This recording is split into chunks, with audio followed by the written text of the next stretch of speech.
Bonjour, salut. Donc, comme on s'était dit, je vais essayer de faire ici ma méthode, la méthode que j'utilise pour faire l'impression en .NET. Donc, comme tu le vois, j'ai déjà créé. Donc, on va faire le test ici sur les dates, sur deux intervalles dates. Donc, j'ai déjà une base de données. J'ai une table là-bas que j'appelle chantier. Donc, on va essayer d'afficher ici les transactions enregistrées entre ces deux dates-là dans le chantier. Donc, ce qu'on va utiliser. Donc, j'ai créé des champs, donc des data picker, date 1 et date 2. Voici le bouton imprimer. Donc, si ça c'est prêt, maintenant il faut qu'on ait encore d'autres outils. Il faut qu'on ait un formulaire. Et dans ce formulaire, on envoie un outil là-bas qu'on appelle le report view. Ensuite, on va créer le rapport. On va créer une nouvelle source de données, c'est-à-dire un dataset. Et dans ce dataset, on va créer maintenant une table adapta. C'est là-bas, cette table adapta qu'on va utiliser pour faire l'impression. Donc, automatiquement, je crée un autre formulaire ici. Donc, une forme, je prends par exemple FRM, je vais test, mais comme ça c'est pour moi. Donc, je valide ça. Donc, je vais maintenant l'arranger. Je prends ici Santa Screen, par là je prends Maximise, donc c'est bon. Donc j'envoie maintenant l'outil que je dis tout de suite là, donc qui est le report view. Je le chercher ici au niveau de la boîte d'outils report view. Donc je clique, je dépose, je prends ici ancré dans le conteneur parent, je clique ici. Maintenant, le formulaire est créé, le report view est créé. Je crée maintenant le rapport. Je viens encore ici. Je cherche ce rapport. Je vais prendre rep test encore. Cette fois-ci, même chose. Rep test. Comme ça, c'est bon. Donc, je valide. Je vais ajouter les entêtes et les pieds de page. Donc, comme ça, c'est bon. Ok.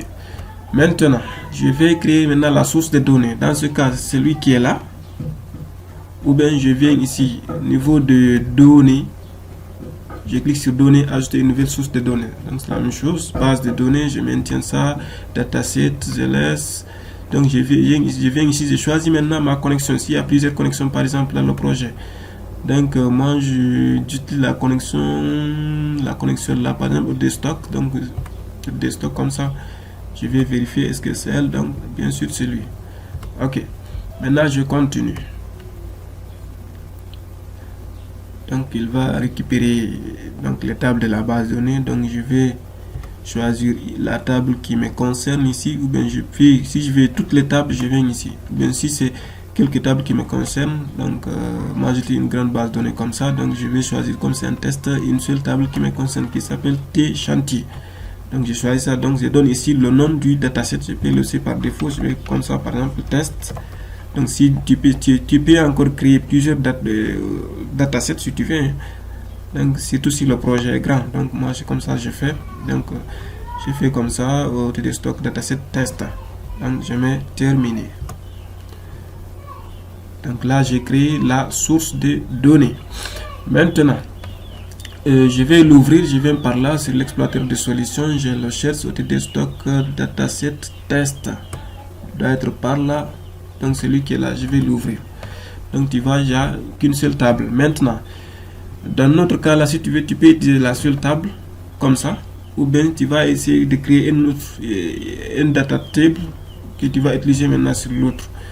Bon, on va faire comme ça, moi j'utilise souvent. Je viens ici à clic droit dans un espace vide. Je cherche table adapta.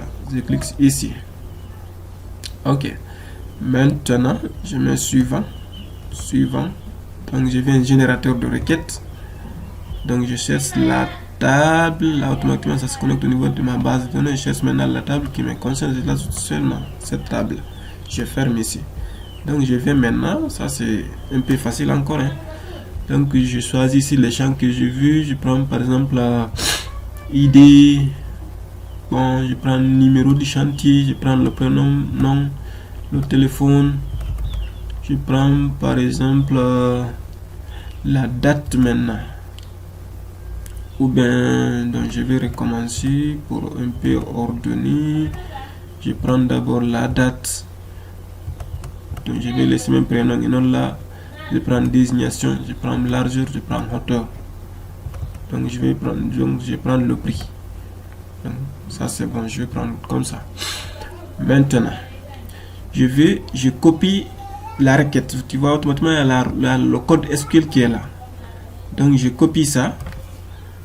Ou bien tu peux laisser et tu vas t'écrire la même requête. Maintenant, au lieu de ça, de réécrire la même requête, je copie ça. Donc je copie, je valide, mais suivant, donc la mise à jour ne peut pas être réalisée automatiquement dans votre clé. Donc pas grave, tu mets non si tu veux. On se demande du fait qu'on n'a pas ajouté la clé primaire, c'est pas grave, je mets terminé. Donc je vais renommer, je mets par exemple tab chantier, ça se donne un nom en tout cas pour pouvoir l'identifier de l'autre côté. Ça c'est bon, donc on a créé notre table adapta. Maintenant je reviens sur le report. Donc je viens sur le report. Maintenant j'ajoute ici notre table adapta. Dans ce cas je viens au niveau de la boîte d'outils, comme c'est une table, je prends ici l'outil table. Je clique ici, je cherche mon dataset, le dataset que j'ai utilisé. Donc c'est OTD stock dataset test. Je prends ça, je prends maintenant mon table adapta. Donc c'est lui qui est là. Table adapta, tab chantier. Clique sur ça. Je clique sur OK. Donc maintenant j'ajoute les champs concernés ici. Donc je vais prendre la date, je prends ici désignation, je prends la largeur, j'ai ajouté 2 colonnes droites, j'ajoute encore une autre colonne à droite qui est ici hauteur, ici le prix. Donc c'est bon. Donc je suppose que ça c'est bon comme ça.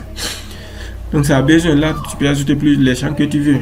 Donc tu vois moi j'ai choisi quelques champs. Donc je reviens maintenant, une fois que tu as ajouté ici au niveau du report, c'est instant maintenant que tu viendras sur le formulaire qui va recevoir le rapport.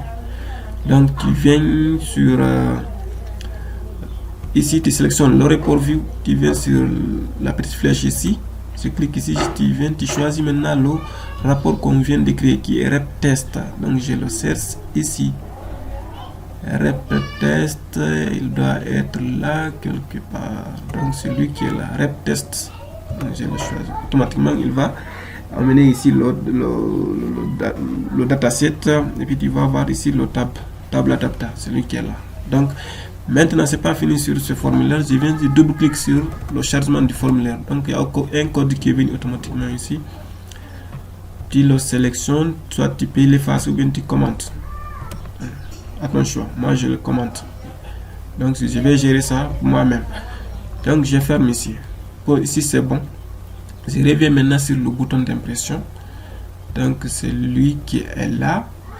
Je viens, je double-clique ici. Donc je vais d'abord voir le nom de mes data picker ici. C'est donc c'est 5 4. Je vais les intervertir. C'est bon, qui devient maintenant 4 et 5. C'est bon comme ça. Donc je viens ici, j'appelle ma procédure de connexion. Je mets ma requête. Donc le nom de ma requête c'est cmd1 command text que moi j'ai mis ici. Donc ceci est égal à quoi? Je colle ma requête ici. Donc c'est cette requête que j'avais copiée de l'autre côté. Donc from chantier, donc même chose. Maintenant je fais mes paramètres. Comme c'est une requête paramétrée, si c'était pas paramétré jusqu'ici c'est bon, mais comme c'est une requête paramétrée, donc je mets ici maintenant le paramètre vers quoi. Donc ça c'est mon champ date. Donc la première date quoi, supérieure ou égale, donc quoi, date time picker combien, j'ai mis 4 non 4 points, value point date, donc comme ça, and quoi, la seconde date, c'est un intervalle. Là si c'était une seule date, c'est bon comme ça. Maintenant comme c'est entre deux dates, je prends encore l'autre. And date quoi, l'autre date doit être inférieur ou égal à la même chose, date time picker 5 cette fois-ci, point value point date c'est bon. Donc jusqu'ici c'est bon, le plus jusqu'ici c'est bon. Donc ça c'est notre requête. Alright. Maintenant, donc pour ne pas trop retarder, j'ai un code à côté. Je vais donc ok, c'est bon. Je vais continuer. Donc une fois que la requête elle est faite, je viens ici maintenant. Ici, je vais revenir à la ligne. Je fais mon try maintenant. Try, j'appelle, j'ouvre la connexion. Open. Donc maintenant, comme la requête elle est déjà là, je vais définir d'abord si tu veux faire un test, par exemple dans le cas où la sélection n'est pas bien faite, pour qu'on affiche un message d'erreur, dire qu'on n'a aucune information dans cet intervalle, c'est possible.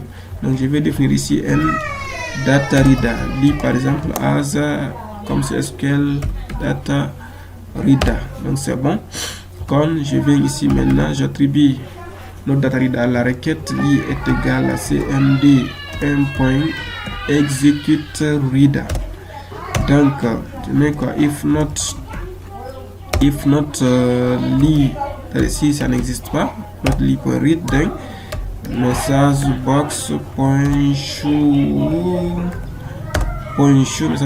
.show, dès que j'affiche le message, bon, rien, moi je fais comme ça, rien à afficher pour cette sélection. Alright, ok. Donc le titre de la boîte de message, ici le type de bouton, l'icône, je prends erreur par exemple, c'est bon. Donc je mets exit ici pour arrêter la condition. Maintenant dans le cas contraire, c'est le else, c'est quoi? Dans le cas contraire ça existe non, donc j'essaie d'afficher.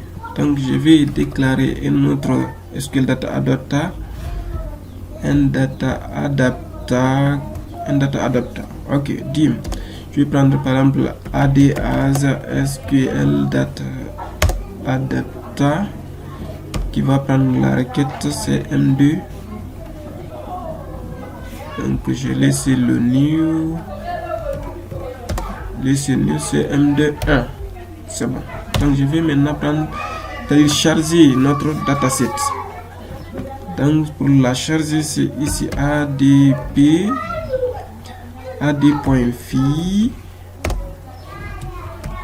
Voilà. Donc je mets ici le nom du formulaire, là où il y a le report vu, FRM. FRM s'appelle comment, hein? FRM test. C'est lui qui est là. Donc je mets le nom du dataset, c'est OTD. Voilà, je mets point encore. Maintenant le nom de mon table adapter que j'ai créé de l'autre côté. Donc c'est table comme chantier. Je ferme. Jusqu'ici c'est bon.